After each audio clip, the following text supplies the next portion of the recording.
ഒരിക്കലും മാമിന്റെ session attend ചെയ്യാൻ പറ്റുമെന്ന് ഞാൻ വിചാരിച്ചതല്ല. എനിക്ക് മാമിന്റെ സെഷനെ കുറിച്ച് പറയുകയാണെങ്കിൽ അതൊരു മാജിക് എന്ന് പറയാൻ പറ്റുള്ളൂ. ഒറ്റ വേർഡ് പറയുകയാണെങ്കിൽ മാജിക്.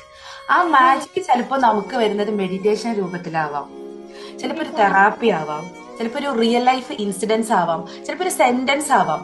അത് എങ്ങനെയോ നമ്മുടെ ഇടയിൽ അത് എത്തിയിട്ടുണ്ടാവും. അത് നമ്മൾ ക്യാച്ച് ചെയ്യുക എന്നുള്ളതാണ് നമ്മൾ ഇത്രയുള്ള ജേർണിയിൽ നമ്മൾ ചെയ്തത്.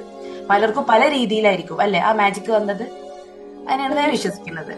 പിന്നെ എനിക്ക് തോന്നിയത് നമ്മൾ നമ്മളെ തന്നെ ഇവാലുവേറ്റ് ചെയ്യാൻ തുടങ്ങി മാമിന്റെ ക്ലാസ്സോട് കൂടി. നമ്മൾ മറ്റുള്ളവര് എന്തായാലും അത് അവിടെ തന്നെ ആയിരിക്കും.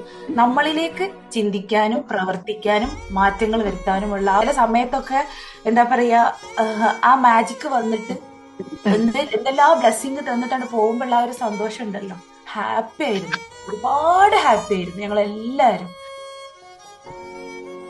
ഒരു ഹീലിംഗ് ജേർണി കണ്ടിന്യൂ ചെയ്യാൻ വേണ്ടിയിട്ടാണ് മാമിന്റെ HSD ഫാസ്റ്റ് ട്രാക്ക് ജോയിൻ ചെയ്തത്. അത് സ്റ്റാർട്ടിങ് മുതൽ എൻഡിങ് വരെ എന്താണോ മനസ്സിൽ ഉദ്ദേശിച്ചത് അതായിരുന്നു എക്സാക്ട് എനിക്ക് കിട്ടിയതും.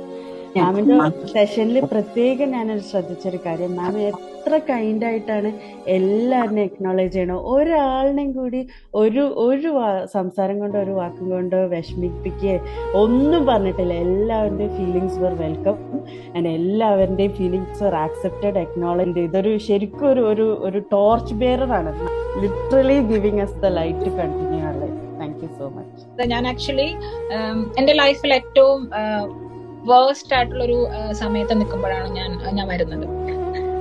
ലൈക്ക് ഞാനൊരു ഡിസിഷൻ എടുത്തത് തെറ്റിപ്പോയി. പക്ഷേ ഈ ഒരു സിറ്റുവേഷനിൽ ഞാൻ വിചാരിച്ചു ഇനി മുന്നോട്ട് വേണ്ടാന്ന് വരെ ചിന്തിച്ചു. ബിക്കോസ് ആ ഒരു സ്റ്റേജിലേക്ക് വന്നെത്തി. പക്ഷെ അതിന്ന് എന്തൊക്കെയോ ഞാൻ വിചാരിച്ചു പടച്ചോൻ എന്നെ കൈവിട്ടു. പക്ഷെ അങ്ങനെയല്ല, പടച്ചോൻ എന്നെ കൈവിട്ടില്ല. പക്ഷെ ഇപ്പൊ എനിക്ക് നല്ല വിശ്വാസമുണ്ട്, ഞാൻ മുന്നോട്ട് ജീവിക്കുകയും ചെയ്യും, ജീവിച്ച് കാണിക്കുകയും ചെയ്യും. എങ്കിലും ഒരു വെളിച്ചായിക്കോട്ടെ, മാമിന്റെ ഒരു പോസിറ്റീവ്നെസ് ആയിക്കോട്ടെ, മാമിന്റെ ഒരു കൂൾ മൈൻഡ്, അതൊക്കെ നമുക്ക് കിട്ടുന്നുണ്ട്. നമ്മൾ അതുപോലെ തന്നെ ആവാൻ തുടങ്ങി.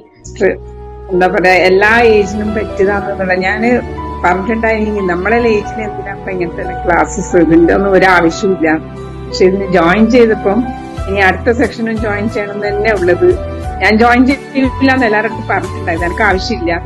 ബട്ട് ഇപ്പൊ ഫീൽ ചെയ്യുന്നുണ്ട് എന്തായാലും ആവശ്യമാണുള്ളൂ. ഇത് എന്താ പറയാ, കണ്ടിന്യൂ ചെയ്ത് കണക്റ്റഡ് ആയിട്ടൊന്നും ഇരിക്കണം എന്ന് തന്നെ തോന്നുന്നുണ്ട്. ഇത് ആവശ്യമാണ് നമുക്ക് എല്ലാ ഏജിലും. ഇതിനൊരു ഏജ് ബാർ ഇല്ല. പിന്നെ ഒരുപാട് നല്ല ഈ ഏജിൽ നമുക്ക് കുറച്ച് ചെറിയ മക്കളെ കിട്ടി, കുറെ മക്കളെ കിട്ടി. ചോദിക്കുമ്പോ ഉമ്മാരുടെ ആഗ്രഹം എന്താ പറഞ്ഞു, കുടിക്കാനും സന്തോഷത്തോടെ മുന്നോട്ട് പോകാനും കുറെ വിടാനും എല്ലാം പഠിച്ചു. മനസ്സിൽ വരുമ്പോ അതിനെ തട്ടിക്കളയാൻ നന്നായിട്ട് പഠിച്ചു. ഹാപ്പിയാണ്. എന്താ പറയാ, എനിക്ക് ഒന്നും പറയാനില്ല. മാമിനെ കുറിച്ചിട്ട് ഇവിടെ ദിവസം ഞാൻ മാമിനെ കുറിച്ചിട്ടേ പറയും. ഞാൻ വിചാരിച്ചു എന്താ ഞാൻ സംസാരിക്കാന്ന്. പക്ഷെ സംസാരിച്ച് തുടങ്ങുമ്പോ എന്താണല്ലോ ഇവിടുന്നൊക്കെ വാക്കുകൾ ഇങ്ങനെ വരും. മാമിനെ കുറിച്ചിട്ടേ ഇവിടെ ഉള്ളു, നാദിറ മാം. ഇപ്പൊ എനിക്ക് എന്തോ ഭയങ്കര ധൈര്യം വന്നു. ഇപ്പൊ ഞാനൊരു സ്പോക്കൺ ഇംഗ്ലീഷ് ക്ലാസ്സിന് ചെന്നപ്പോ ആ സാറെന്നെ പറഞ്ഞിട്ട് എനിക്ക് ഭയങ്കരമായിട്ട് മാറ്റം വന്നിട്ടുണ്ട്. അതോടുകൂടി പറയാം, ഞാനിപ്പോ ഒരു ഓൺലൈൻ ട്യൂട്ടറാണ്.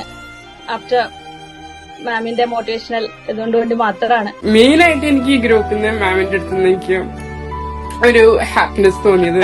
ഞാൻ പറയുന്ന പോലെ മാമിന് മനസ്സിലാവുന്നുണ്ട്.